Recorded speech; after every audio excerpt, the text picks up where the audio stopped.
feag míle bliain go le. Go tháinig muintir cildrachad agus an ceantar, hawl go dtí tobar páraigh in Ardrass, chun paidir a rá, agus dul suas an cnoc ar a cúl. Tá hepar an tradiisiún sin sa neo-ístéig.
Here we are at the top of Ardrass Hill. Behind me is St. Patrick's Hollow. All of these hills will have an association right back to the beginning of religion in Ireland, when gods were hills and rivers. The River Liffey goes through a very meandering phase here. It's slow, it's old. We have levees that actually burst their banks very often around this time of the year. And where I'm looking off to the left and off to the right, we have Liffey floodwater encroaching onto the land. It's been doing that for millennia. But it is a little bit of a surprise that St. Patrick is the one associated with Ardrass Hill. How did this come about? There are a couple of things. There are Viking Age politics where churches had their delineation, had their boundaries. But something else was going on around the time that the lives of Patrick were being put together. Eoghan, who put the tripartite life of St. Patrick together, he says that Patrick came to Kildare and he went to Naas, where he baptised Dungling and his two daughters, Félim and Eoghan. Félim and Eoghan are quite of local interest. They are associated with a small church, Clonaglis, the glen of the church, near the 13th loch, just where the Clifford Lines is now at our clock. The Dungling connection is more conjecture because we know so little about St. Patrick, but what Eoghan was doing was putting together the various parts of Irish power politics in around the 800s.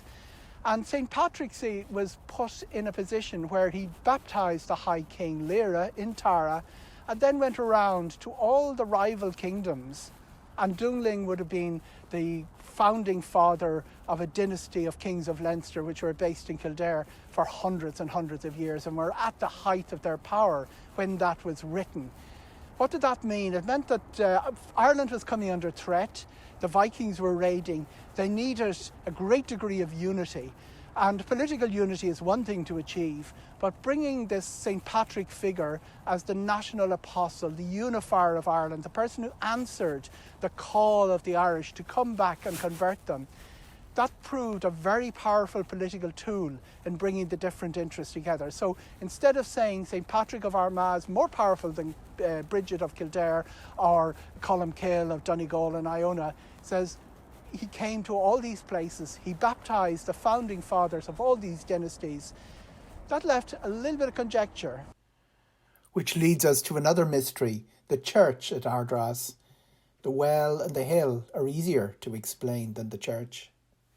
There are not that many associations with St. Patrick in North Kildare.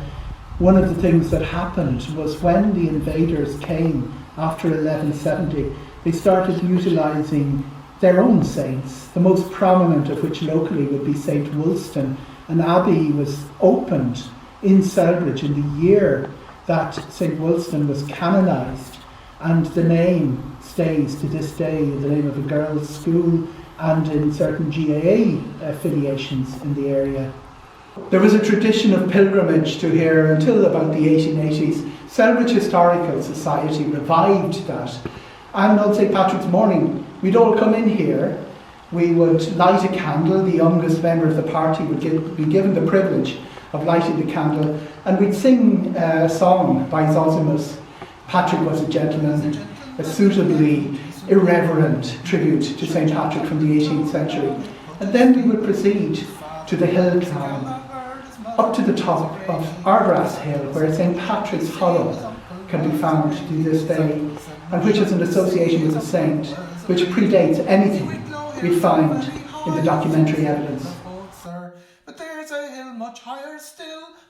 We don't know a hell of a lot about the church in Ardrass. We know that it's probably 15th century. It has that corbelled roof. It has evidence of some wicker underneath, which shows that it was the building techniques of that time. It was restored in 1888 to such an extent that people questioned its antiquity and its integrity. Some people suggested it was just a farm building.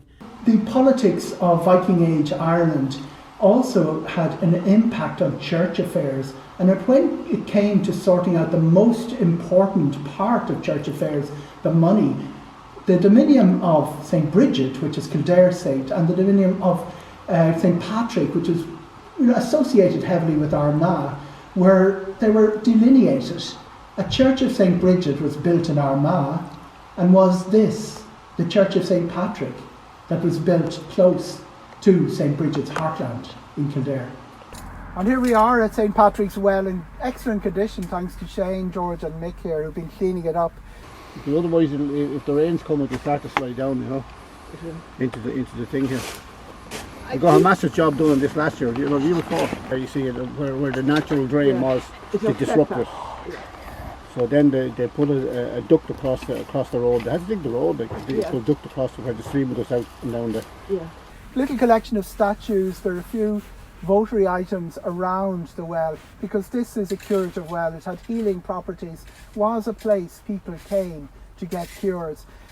It also bubbles away quite nicely. Its temperature is a little bit warmer than the air around and the land around. You'll find that on a frosty morning. The reason for that, a recent geological survey would show that it's a fault right through the bed of limestone here. It comes from deeper in the earth because they reckon the hill behind us is too low for it to form its own little aquifer, which would be normal. Some suggestion there was another well, another heated well, the other side of the mountain. No evidence of that has come to light in recent years. Had a lot of trouble with this in recent years. It flooded a little bit, but now it's back in much better shape.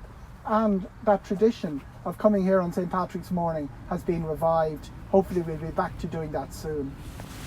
St. Bridget, of course, of Kildare was one of the most powerful, very associated with our three related dynasties of kings of Leinster that were based here in the Viking Age.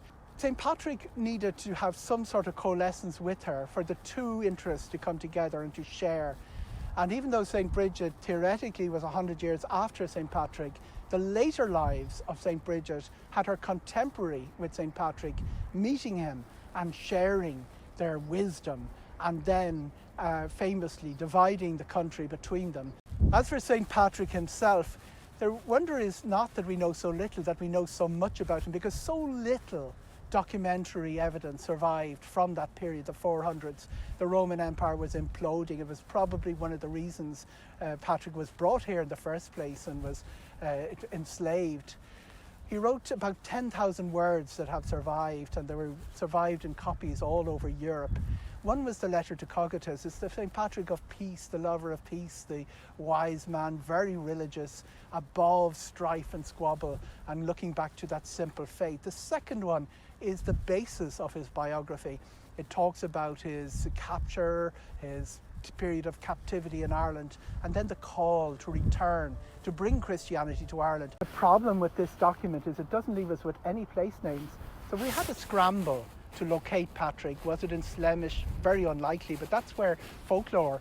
And Armagh with the centre of the church there, Downpatrick with its burial place, that shows the focus was in South Ulster and in North Leinster, which is where the ruling kings of Ireland, the dynasty, was based.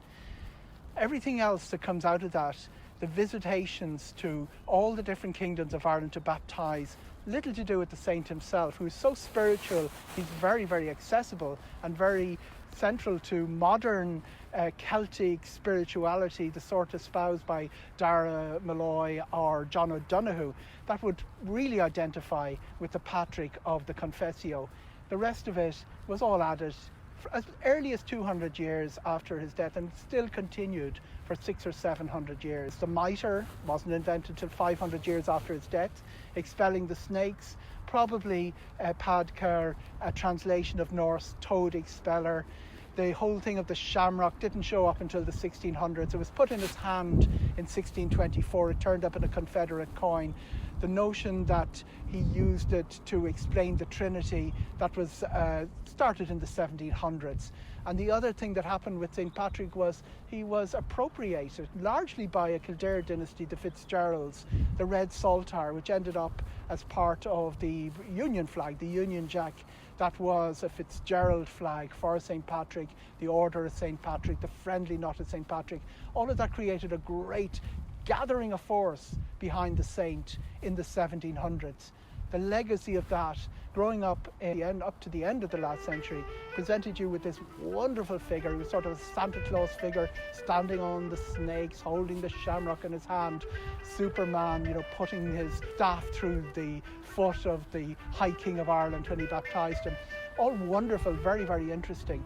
But for the new age, stripping him back has become more fashionable, and the real interest in St. Patrick nowadays is that the St. Patrick of the Confessio is as bare and as clear and as pure and as coherent now as when he wrote it more than 1500 years ago.